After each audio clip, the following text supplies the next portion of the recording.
Suntukan Bakbakan Gilas Pilipinas kontra Australia. So, first quarter nga mga chong, mainit ang simula ng Australia. 6 na nating run, dalawang sunod na 3-point shot agad ang kanilang pinakawalan. Sasagot etong si Justin Brownlee na nagbaon ng 3-point shot and 1 play. Pero grabe nga yung sagot ng Australia. Napakainit ng kanilang outside shots. Bawat bitaw, parang layup lang sa 3-point area. Timeout si coach team. 11-point lead para sa Australia. Matapos ang timeout na yan, hindi pa rin mapigilan yung mainit na outside shots ng Australia. Dwight Ramos ang unang makakapuntos na lokal ng Gilas. Ang Australia, focus sa 3-point area, hindi pa rin sumasablay. Nakakuha naman ng puntos etong si AJ Edu matapos ang goaltending. Pero another 3 na naman ang pinakawalan ng Australia. This time, aatake na ang Australia. Ganda ng kanilang pick and roll sa kanilang big man. Papa Dwight Ramos nakalusot sa gitna. Ang Australia, inaatake na yung depensa ng Gilas Pilipinas sa loob ng painted area. Hindi rin sila dyan mapigilan ng Gilas Pilipinas. Kaya naman natapos ang first quarter 29-12, 17-point lead para sa Australia.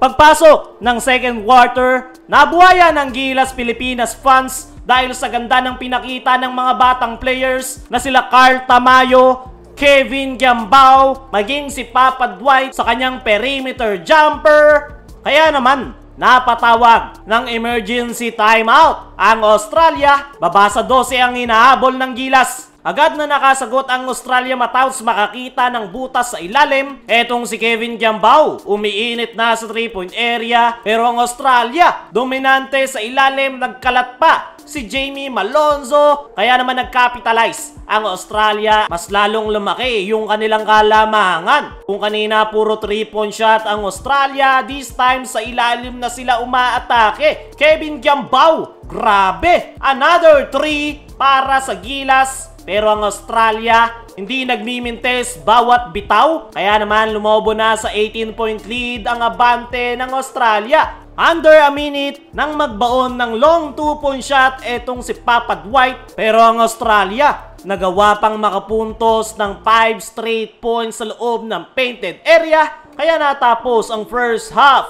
48-28, 20-point lead para sa Australia. Pagpasok ng third quarter, rare turnover para sa Australia. Kaya naman nakakita ng opportunity si AJ Edu and 1 play sa ilalim. Australia, patuloy na pinapahirapan ng Gilas Pilipinas sa loob ng painted area. Pero etong si Papa Dwight taking his business. Under 8-minute mark, binalik na ng Australia yung kanilang outside shots. Pero ang Gilas, ganda ng ball movement. Reverse layup ni Papa Dwight. Pero 3-point shot ang isasagot sa kanila ng Australia. Grabe yung impact na binibigay ni Japet Aguilar. Nandoon ang kanyang depensa. Kaya naman, nakakapuntos ang ating national team. Dwight Ramos, Justin Brownlee, and 1 play. Ito namang si Scotty. Nagbaon ng corner 3-point shot. Timeout ang Australia. 19-point lead ang hinahabol ng Gilas. Pero ang Australia hindi nauubusan ng opensa. Nagbabaon ng pull-up jumper etong si Japet. Kumakagat yung depensa ng Gilas. Block shot ni Edu. Steal by Scotty Thompson. Pero every run ay may sagot ang Australia. Another 3. Mainit na naman. Pero etong si Scotty, grabe yung sipag. Dying seconds, nagbaon pa etong si Kevin Giambao. Kaya natapos ang third quarter 50-69, 19-point lead para sa Australia. Pagpasok ng fourth and final quarter, agad na umatake ang Australia to the basket. Pero etong si Kevin Giambao, corner 3 na naman ang ibabaon. Kaso etong former NBA player ng Australia, dinadaan sa experience. Sinayawan si Kevin Giambao, tinitirahan lang yung depensa ng Gilas.